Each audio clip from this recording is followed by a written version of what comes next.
오늘 읽은 본문들은 금년도 부활주일에 읽은 성서정과의 본문입니다. 교회력에 따른 성서정과의 사용은 교회의 오랜 지혜와 전통으로서 오늘날에도 여러 교회들이 이 본문들로 예배를 드리고 기도하며 특별히 설교를 위한 본문들로 사용하고 있습니다. 기도하겠습니다. 주님, 이제 주의 말씀을 들으려 합니다. 그런데 주님, 주의 말씀을 전하는 자는 생각이 어둡고 입이 둔하고 흠이 많은 죄인입니다. 주의 말씀을 사람에게만 맡기지 마시고 진리의 영이신 성령께서 하늘의 빛으로 조명하여 주옵소서. 예수님의 이름으로 기도합니다. 우리는 오늘 본문들에서 어떤 일들이 벌어지고 있다는 것을 느끼게 됩니다. 이사야는 그 발생한 사건으로 사람들이 이렇게 소리칠 거라고 말합니다. 이사야 본문 9절입니다. 그날에 말하기를 이는 우리의 하나님이시라. 우리가 그를 기다렸으니 그가 우리의 여호와시라. 도대체 어떤 일이 벌어진 겁니까? 사도행전에서 누가는 서로 만날 수 없고 또 만나서는 안 되는 두 사람이 만나고 있는 그 위험한 상황을 말하고 있습니다. 그것은 유대인인 베드로와 로마 군대의 백인대장인 고넬료와의 만남입니다. 누가는 이 둘의 만남이 위험한 이유를 유대인과 이방인 간의 금지된 관계로 말하고 있지만 그보다 더 아슬아슬한 이유가 있을 겁니다. 고넬료는 얼마 전 유대사회의 내란 선동자인 예수를 처형한 로마 군대에 소속된 백인 대장이고, 베드로는 로마군이 처형한 그 예수를 따르던 무리들의 수장이라는 겁니다. 베드로는 예수를 배신하고 용케 도망은 쳤지만 그 예수의 사건으로 그는 로마 보안청의 유대지청 수배대상 1호였을 겁니다. 베드로와 고넬료가 만난다는 것은 서로에게 불편하고 위험한 일이었을 겁니다. 그런데 이들 간의 종교적이고 사회적인 장벽을 넘고 깨고 그 두 사람의 만남을 이끄는 것은 무엇일까요? 고넬료의 입장에서 그는 베드로를 통해 듣고 확인해야 하는 어떤 말씀이 있었습니다. 오늘 사도행전 10장 33절에서 고넬료가 베드로를 만나는 이유를 이렇게 밝히고 있습니다. 이제 우리는 주께서 당신에게 명하신 모든 것을 듣고자 하여 다 하나님 앞에 있나이다. 한편 베드로의 입장에서도 하나님께 전해받은 어떤 말씀이 있었단 말입니다. 그에 대해서 공동번역 성경은 36절 이하에서 이렇게 말을 하고 있습니다. 하나님께서는 이스라엘 백성에게 당신의 말씀을 전해주셨는데 이것은 나자렛 예수에 관한 일입니다. 여러분, 이방인이면서 예수를 처형한 군대의 소속 장교인 고넬료와 유대인이고 예수의 제자였던 베드로를 엮고 있는 이 예수에 관한 일은 구체적으로 어떤 일입니까? 오늘 복음서에서는 예수가 죽고 없는 적막감 속에서 어떤 다급함이 느껴집니다. 예수가 죽고 3일째 되는 날 새벽 무덤으로 향한 마리아는 제자들에게로 다름질 쳐야 했습니다. 그리고 마리아의 소식을 들은 두 명의 제자도 황급히 내리달려야 했습니다. 복음서는 이렇게 말합니다. 안식 후 첫날 일찍이 막달라 마리아가 무덤에 와서 돌이 무덤에서 옮겨진 것을 보고 베드로와 다른 제자에게 달려가서 말하니 베드로와 다른 제자가 같이 다름질하더니 다른 제자가 더 빨리 달려가서 무덤에 이르렀다. 이들에게 예수님의 죽음은 단순한 슬픔이 아니었습니다. 예수님의 삶과 가르침을 생각하면 생각할수록 이 예수의 죽음은 그들이 의지하고 따르던 삶의 가치들이 부정되고 삶의 지지대가 무너지는 삶의 혼돈과 허무한 그 자체였습니다. 그런 상황에 예수의 시신도 없어진 것입니다. 그런데 오늘 복음서 마지막 본문 마지막에서 막달라 마리아는 또다시 제자들에게로 다름질치고 새롭게 벌어진 일을 알려 했습니다. 그것이 무엇입니까? 그것은 예수가 죽고 없는 삶의 혼돈과 낭패한 가운데에서 패배와 체념, 무기력증의 기운을 깨고 그가 살아있다는 소식이었습니다.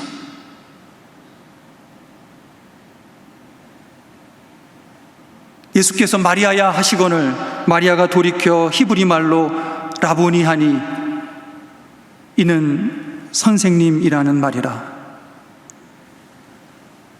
예수는 죽음들로 채워진 무덤, 그 무덤에서 생명으로 일어났습니다.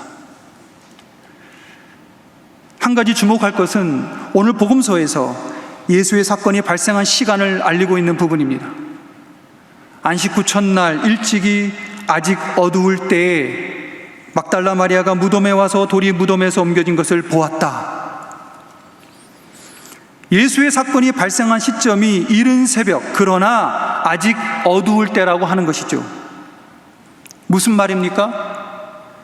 세상이 아직도 어둡고 죽음의 그림자가 온통 짓누르고 있을 때에 예수는 그 어둠을 거두고 이미 일어나셨다라는 말입니다. 제자들은 비어있는 무덤을 보면서도 여전히 의심했지요. 그런데 예수는 그때 이미 죽음의 세력을 이기고 일어난 것입니다.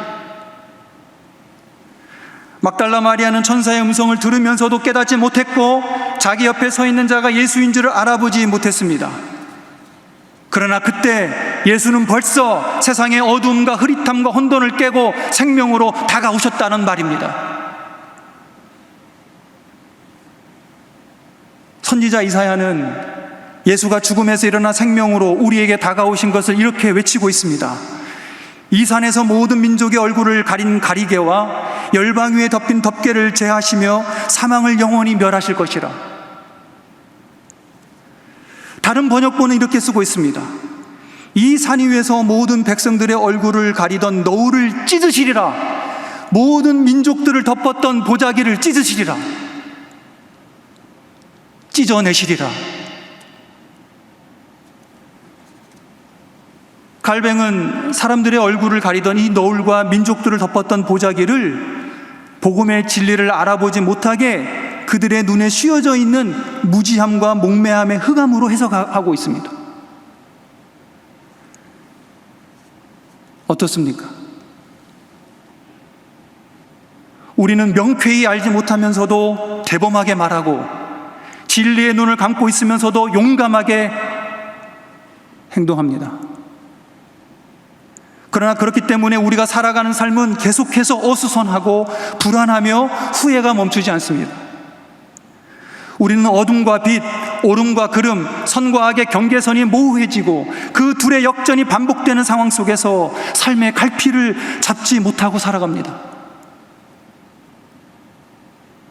그러면서 우리에게 그리스도의 진리에 대한 관심이나 믿음은 온데간데도 없어지고 도리어 우리는 사람들의 익숙한 가르침과 전통에 우리를 맡기고 살아갑니다.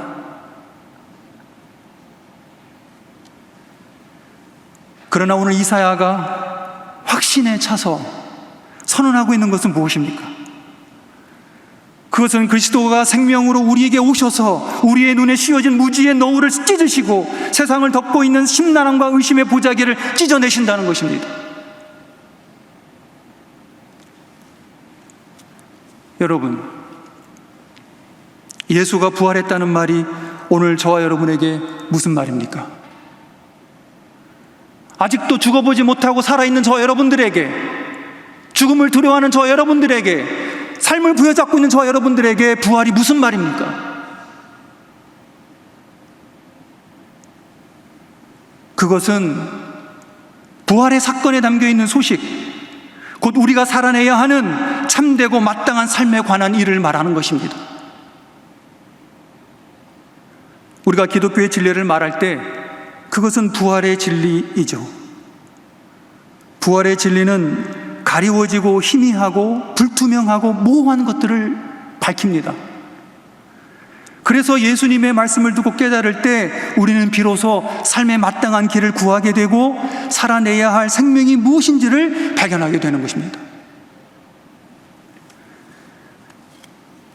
베드로는 예수의 제자였지만 그분의 가르침을 이해하지 못했습니다. 믿지도 못했습니다.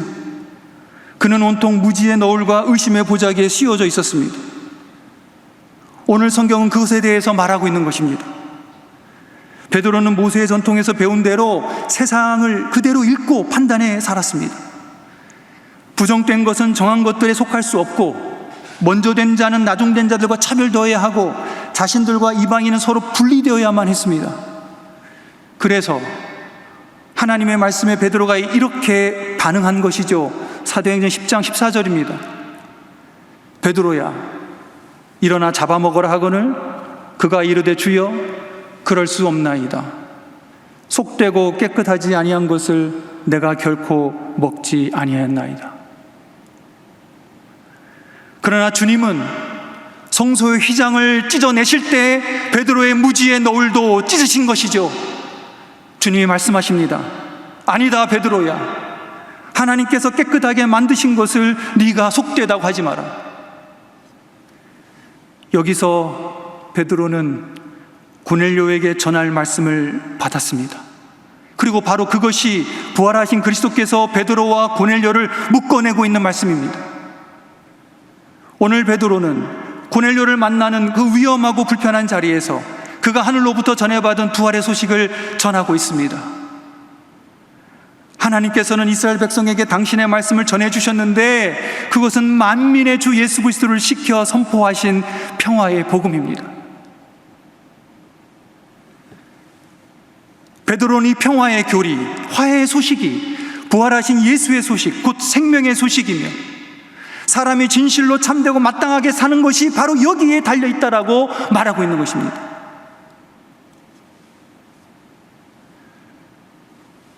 오늘 우리는 무고한 생명, 어리고 힘없는 약자들이 거리에서 무참히 폭행당하고 살해당하는 시대를 살아가고 있습니다. 생각이 다르고 신앙이 다르고 가치가 다르고 이념이 다르고 얼굴색이 다르고 성별이 다르고 사는 수준과 체제가 다르다는 이유로 개인 간의, 집단 간의, 계층 간의, 인종 간의, 나라 간의 분리와 차별이 독버섯처럼 자라고 분노와 혐오가 얽혀 증폭하고 여전히 힘의 논리가 통제하는 무법천지의 세상을 우리는 살아가고 있습니다.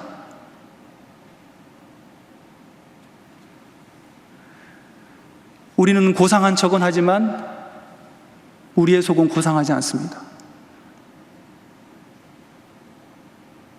이런 세상에서 진리는 비웃음거리가 되고 보복과 응전의 태세만이 능사가 되어 있죠. 오늘 우리는 아직도 깊은 어둠의 시간에 와 있습니다. 그러나 우리가 이토록 어두움 속에 있기 때문에 오늘 그리스도의 부활은 평화와 화해의 소식으로 더욱 분명하고 생생하게 우리 가운데 되살아납니다.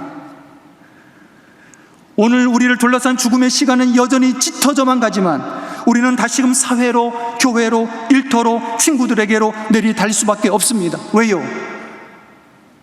바로 지금이 생명이 죽음을 이기고 승리에 따라가는 소식이 우리들에게 선언되고 있기 때문입니다.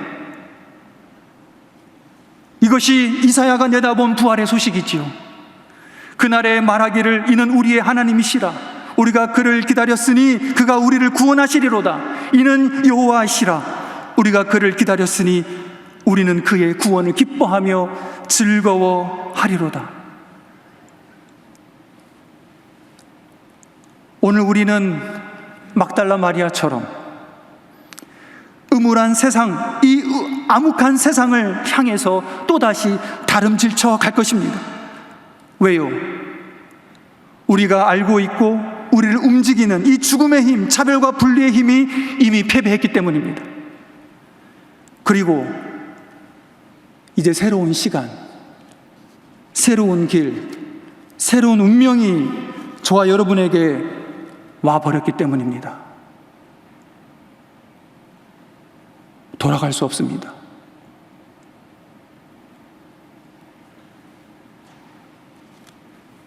부활절을 지나고 우리는 부활의 절기를 지나고 있습니다.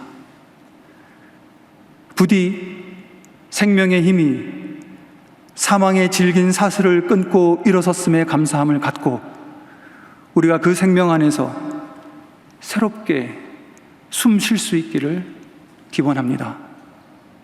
기도하겠습니다.